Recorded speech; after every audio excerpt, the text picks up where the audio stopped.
So I'm having a particularly bad hair day. So let's see, there was a sneak peek. There you go. And scarf action. Okay.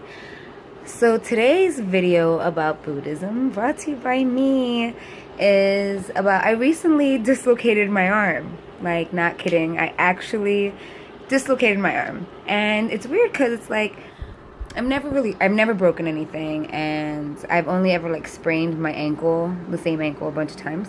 But the point of the story is that, like, let's start at the beginning.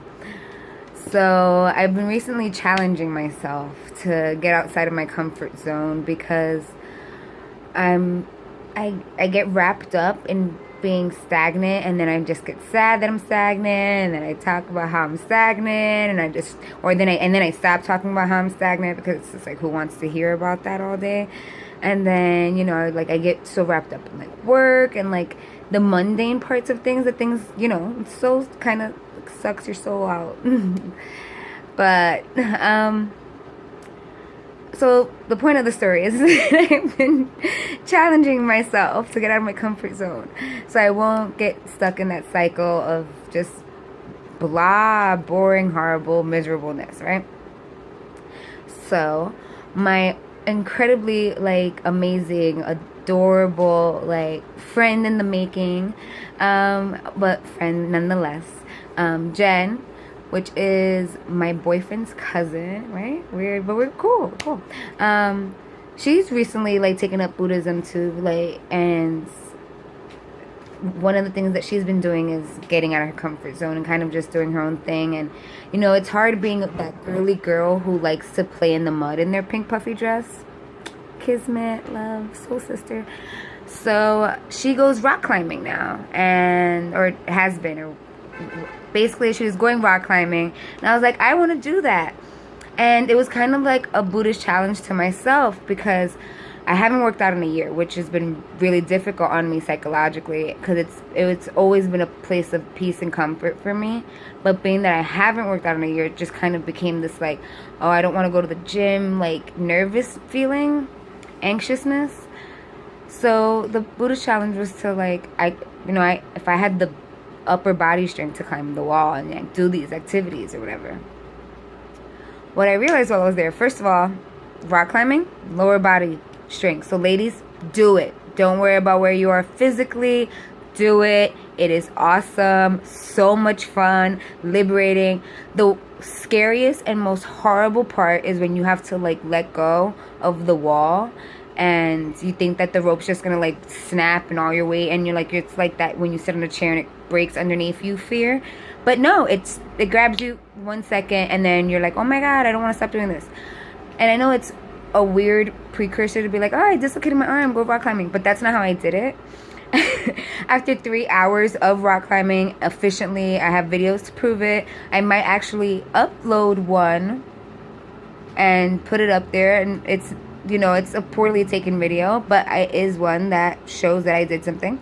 And it was because after 3 hours of rock climbing and flipping, because this place has like a parkour park and a ninja warrior gauntlet set up, I was trying to jump over these two big pillar things, and basically after my third attempt I missed the mat, and I landed on my shoulder and I dislocated my shoulder.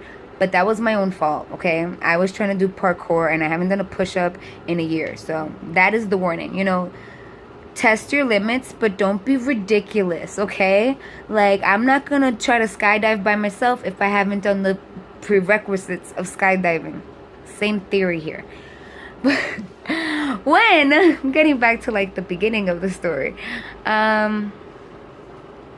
after climbing the wall, scarf is, like, hilariously, beautifully annoying right now.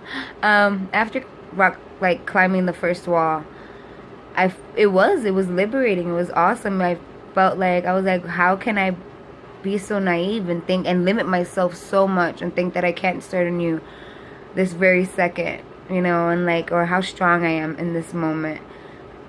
It was like, you know what? Of course you need reminders. You need reminders because my analogy is that there's a lot of people who are plugs in the world, and they look for outlets, and they plug into the outlet, and they just suck it dry, and there's not enough people who are outlets out there.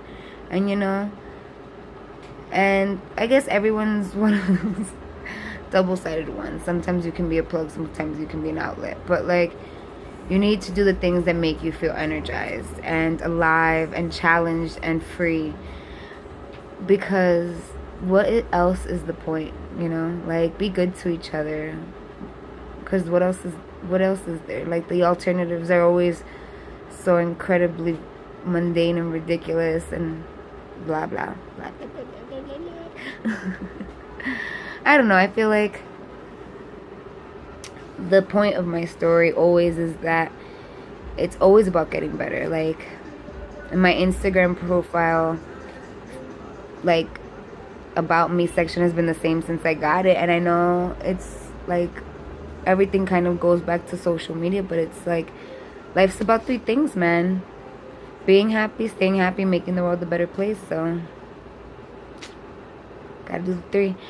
But yeah, so challenge yourself and be exciting, and do something that scares the pants off you, and like end up realizing that you didn't pee on yourself, and that in itself is something to be celebrated.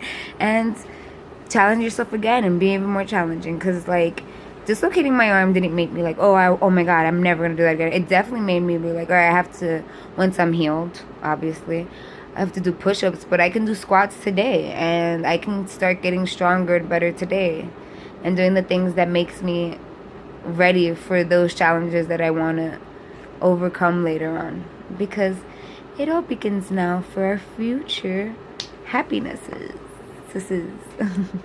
All right, well, with that, another wonderful quality video brought to you by me. Namaste.